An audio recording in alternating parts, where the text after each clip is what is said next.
I lived in Hebron as an Arabic. I shared apartment with Zacharias Bedi. He's a terrorist. I know them. I live between them, and I can tell you, it's jihad, my friend. You better wake up. Our special guest is the one and only Zvi Yechezkeli. He is one of Israel's leading journalists and experts on the Arab world. He currently serves as the senior commentator and presenter for I-24 News. He's widely known for his in-depth reporting, undercover documentary work inside Arab and Islamic movements. Zvi is fluent in Arabic, brings decades of field experience across the region. He's also the author of several books, including his most recent work, I Told You, It's Jihad, 30 years of coverage from Oslo to the 7th of October. Zvi Yechezkeli, shalom and welcome to the Hello. show. How are you Hello. doing? Thank you. Thank you. I'm great. I'm in my TV studio. I like your hat. Uh, and I just finished now to give my report for the latest news and what's happening in Beirut. Very successful assassination.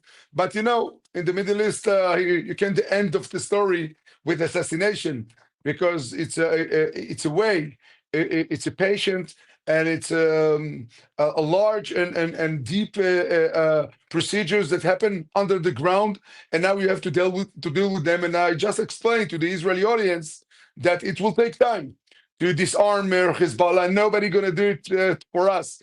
All the American messengers and ambassadors that went to Lebanon, they went back with the same conclusion. You can't do it.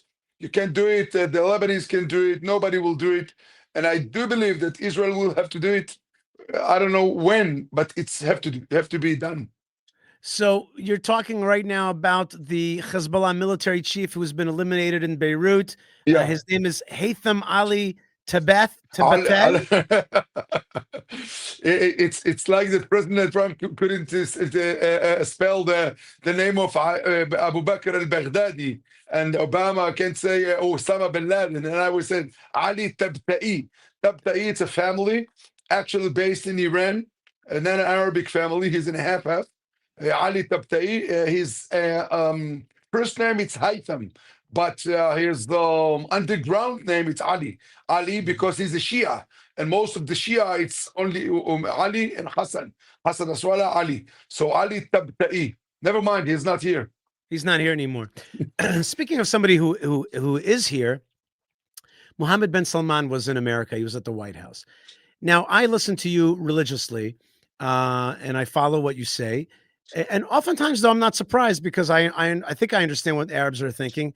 But you a little bit surprised me. You kind of shocked me. You told me that MBS is actually not considered a strong leader in the Middle East. That surprised me. Can you explain that? Yeah. So first, I know that you're not surprised for me. You're an expert. You're an expert because you live in Hebron. You live inside the Arabs, and you know them because you're a Jewish. You're intelligent, and you see how they're working, and you grasp it. But for Mohammed bin Salman, take for example his dreams. He said that he's gonna build a Neom. It's a future city. It's a line of houses and another, a lot of technological invention. For example, he planned that until 2030, most of the Saudi Arabia young people will come back to Saudi Arabia to rebuild Saudi Arabia as a country that is not counting on only on the oil energy, that it will be high tech and schooling and school and academic and so on. It didn't happen. Why? Because after all, I do believe that he's dreaming in the right direction. But MBS, he is a leader of a tribe, and he's fighting his brothers and his older princes and all the Arab leaders. When they want to do something, they have to take into consider their reality. The reality says you can't move forward because somebody threatened you. You have to be aware. You can't be open because if you will open, they're gonna come. They're gonna shoot you. So he's a weak because after 2 years, he's a weak towards Qatar. Qatar stole from him a lot of things. 2 years of war in Gaza. He didn't say nothing. What happened when we were close to sign a peace treaty? He ran away. He just hiding. behind the Palestinian issue. And we all know that he's hate them and he's not, he don't like them.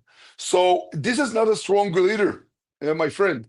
This is a leader that's going between the drops, try to work only for his survival, to dream about very far dreams, but nothing was implemented. And the most important thing, there is poverty. There's poverty in Saudi Arabia. Can you imagine such a huge and rich country? There is poverty. Why? Because he keep the money for himself. This is Uh-huh. dictatorship. This is a monarch Islamic state that can't share with all the others the money and the knowledge and so on. Wow, because like the projection of the image is here's a reformer, he's making big changes, he's building this big like signature city. You get the feeling like I thought he was like this big man on campus, but you're saying no, he's perceived as a weak leader. And that leads me to the next question. Zvi Yechezkeli. Just to answer, he's a good relation. He's a PR. He have a PR. Uh-huh. He bought Ronaldo. He led the women to drive, but it's not enough. Right. Okay. Zvi, we've been fighting a war for 2 years. We started the war with October the 7th. Israel was sadly surprised. Shouldn't have been surprised, but it was surprised. We fought back. We've destroyed large parts of Gaza. We've killed a lot of terrorists. We smashed Hezbollah in the north. We had the whole beeper story. The Syrian regime fell and a new regime came in. The Iranian regime was struck. The nuclear threat was eliminated. So on the one hand, one like Netanyahu can spin that we're in great shape and that we've mowed the lawn, and everybody understands that. But there's another way to read it, which is to say, look, Israel, you have not destroyed Hamas after 2 years of fighting. You were not able to release the hostages through war. You had to make it through deals. You released a lot of terrorists. Hamas is rebuilding. Hezbollah is rebuilding. Iran is rebuilding. Houthis are still there. So I'm asking you, from the Arab perspective, they look at Israel. Is it a winner? Is it strong? Is it defeating the jihad? Or is it actually not so successful and the jihad is growing strong and Israel's shrinking in their mind? Which one is it? It's not so simple because everything is true. We hit them, but if you look, we're sticking to the first rule in the Middle East, in our neighborhood. You know that the great late Professor Bernard Lewis said, "Don't look at the Middle East in your Western eyes. Look how the Middle East see himself in his eyes." So let's stick to this rule and let's see how the Arab look at us. First, we're dangerous. We know how to hit. But when we hit only after they hit us. So it's a fact. We know how to hit. We're dangerous. We're deadly. We know how to strike. Amazing. But if you will see it in the let's take the Shiis, all the Shiis guys. Leave Qatar and Turkey aside now. Lebanon, Iran, Hamas, Iraqi militia, Houthi, all those guys, they saw Israel as a superpower, but they said, right, if I was instead of them, I would kill myself or kill the Houthis. We didn't do it. We didn't do it. We didn't complete the job. And if you're not completing the job in the Middle East, the message to the enemy, I'm right. Because he like once Arafat, not late. But when I said to him, he said, as long as you offer me a territory, it's mean that I'm right and you're wrong. You want to amend your mistakes and give me. So we now the message to those guys, we didn't complete a job because you're still right. We have to do it. So this is the message for the Shias group. For the other group, Qatar and Turkey, is a more complicated issue because they feel they won because they stopped the demolition of Gaza. They saved Hamas from Israel to kick them out. Now they are the boss. They are the father or the mother of Hamas that now they want to be in Gaza, to rebuild Gaza, to take the money in the name of Gaza, and to save Hamas. So for your question, the answer is 80% in the Shi'i and 60% in the Islamic Sunni group or coalition, Qatar and Turkey. That's mean that the work is more complicated now because there is another two players that went into the field, but we have to deal with them. That's why it's easy and not so easy. It's a matter of decision, and we have to take it. We didn't complete the job yet. Right. It's like my wife says, you get rid of 80% of the cancer. Great. You know, how much more time do you have? Do you have time for another question? Yeah, yeah. I'm waiting here, and as long as they're not calling me, so I'm okay. The minute they call you, you tell me no problem. We'll let you go. Zvi Yechezkeli, the question is like this: Qatar funded Hamas. Turkey also, as you said, part of Hamas. Okay. We had a war. We're having a war, like we just talked about. But there's a front in this war where we have to admit that we have not been 60% successful or 80% successful, and that's on the international media and international social media in Israel's standing in the world. Now, there was just a released report that Qatar has been found to have invested $100 billion in American campuses and American influence campaign. $100 billion. We also had China who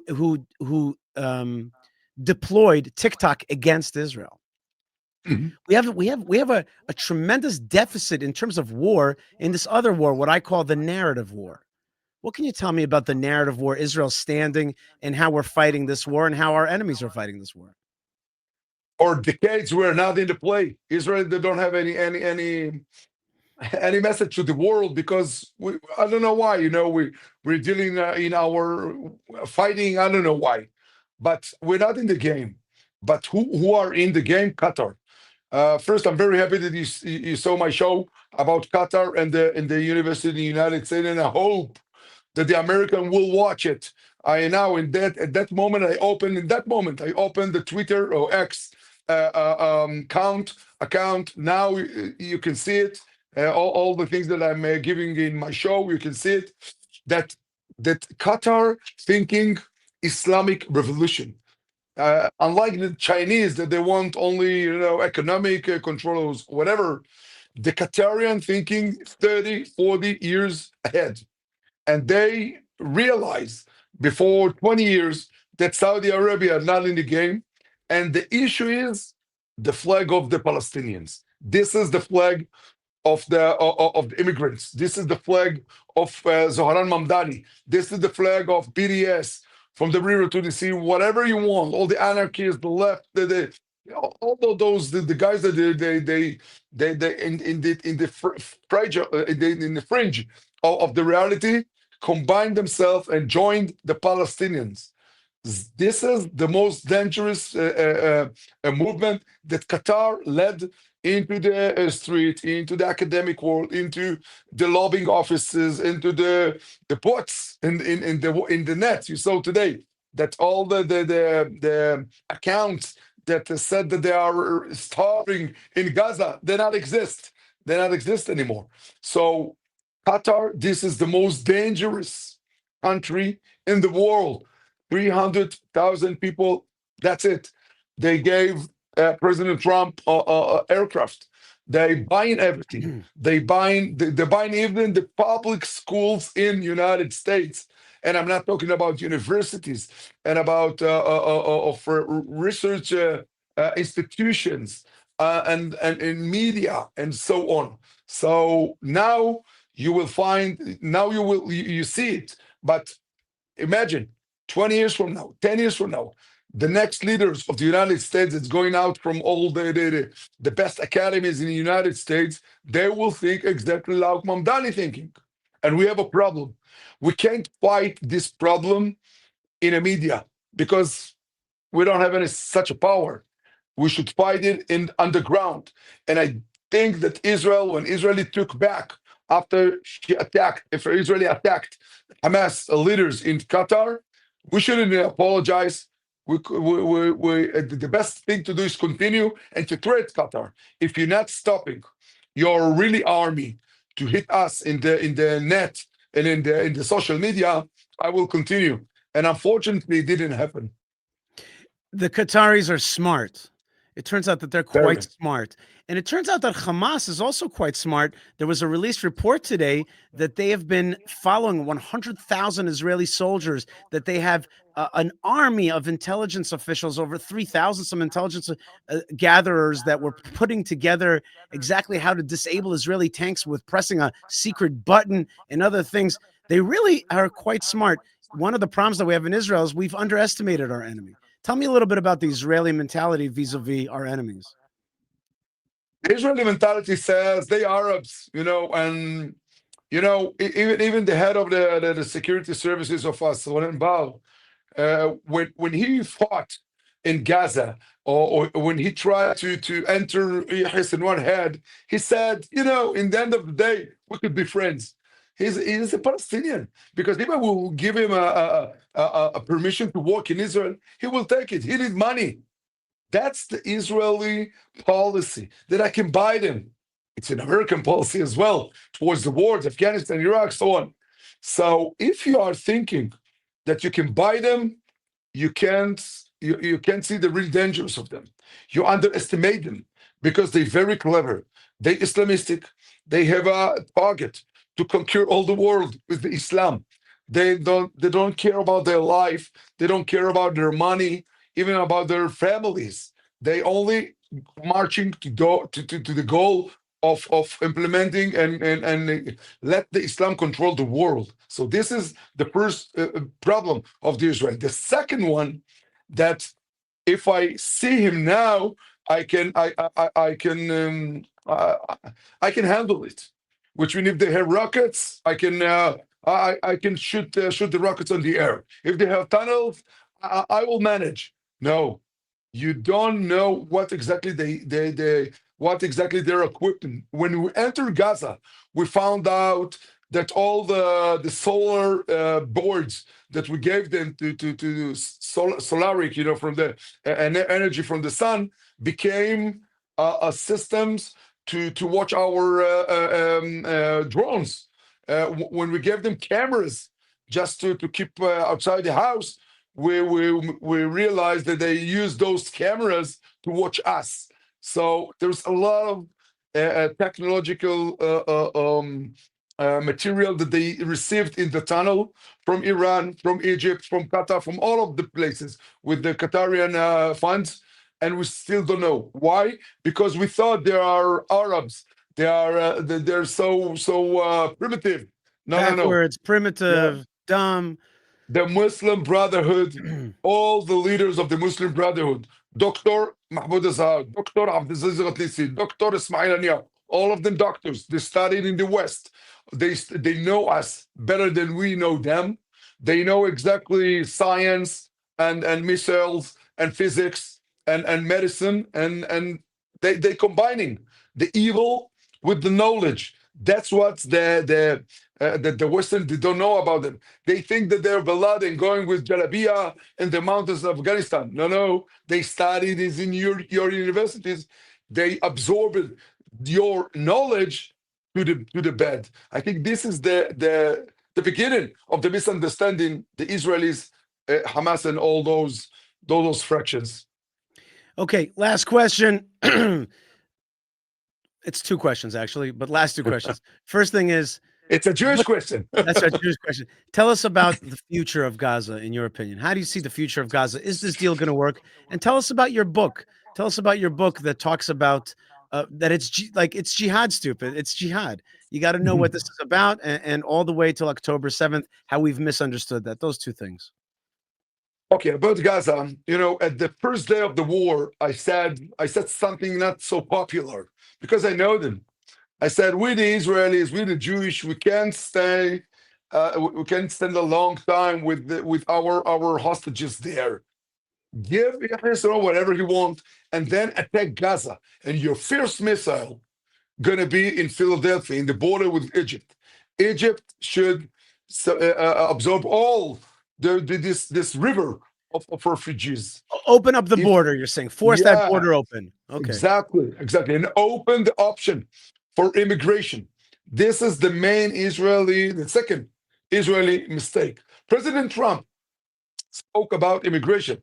When he saw that all the Arab neighborhood are afraid, he didn't push. He said, let's go to another way. This is the mistake. I don't like President Trump initiative. I don't like it because not because the refugee that our hostages came back. It's amazing. It's a miracle they came back. But second stage, very, very dangerous. It's talking about that nobody can disarm Hamas. It's talking about foreign forces that will come, talking about rebuilding Gaza. And if you're going to rebuild Gaza, believe me, Ishai, my friend, the next terrorist generation going to raise up there, and they will wait for us even with more energy that they had in the 7th of October. Gaza, the only solution for Gaza is immigration and Israeli occupation, and that's it. It's like Hassan Musab said. No solution for this piece of land after what they did. And I'm very sorry that Israeli adopted this initiative, but count on them that they will screw it up. They will do it because the passion that they have to kill us, it's more from the reasonable and from the logic and the rational. So it's gonna explode anyway. But I hope that President Trump will come back to the immigration. This is the main principle of what's supposed to be in Gaza. For your question, the second question about my book. You know, in the beginning of Oslo Agreement, I was a young journalist after I served in the Israeli Shabak, Shin Bet, security services, and I really believe that it's going to happen. Maybe if you will give them weapons and territory, they can be our neighbors. After 3 or 4 years, Arafat told me, we did it as a Trojan horse just to kick you out of Israel. And then I realized that all the things that they operate towards us, it's jihad. Even when they steal, even when they coming to work in Israel, when they're stabbing, when they are stealing, of course, when they're doing terror attacks. I'm living in Gush Etzion. We had here last week a terror attack. 2 hours before I met the commander here, I said to him, you're sleeping. Be aware. He said, no, we open for them. Now they're coming to work. Economy says, quiet. No. Quiet and routine. This is Western values. It's not a values in the East. And I realized that the West, they don't familiar with the Eastern thinking. That's why I wrote the book with fears, how it's happened to my people. I was so surprised. I wasn't surprised what the Hamas did because they killer. They busted. I know them. I was so surprised that we were so sleeping in a deep sleep at that day that the head of our intelligence speaking about the climate crisis. Guys, what's happened with you? That's why my book is collecting all the things that happened in the last 30 years, and now we've been there. I lived in Hebron as an Arabic. I shared an apartment with Zacharias Bedi. He's a terrorist. I know them. I live between them. And I can tell you, it's jihad, my friend. You better wake up. Is Mamdani a jihadist also? Yeah? He's a quiet jihad. Jihad, it's to take an aircraft and to smash and to crash into the World Trade Center in 9/11. But quiet jihad, as you saw in my series, and I did it in the United States, it's a halal guy, it's a halal food truck in the Fifth Avenue.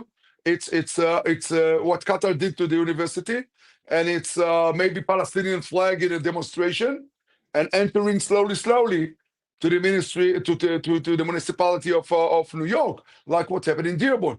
There is a quiet jihad and noisy jihad. The Muslim Brotherhood care and all those guys that I penetrated as well, penetrated those organizations, they believe in a quiet jihad and they're right.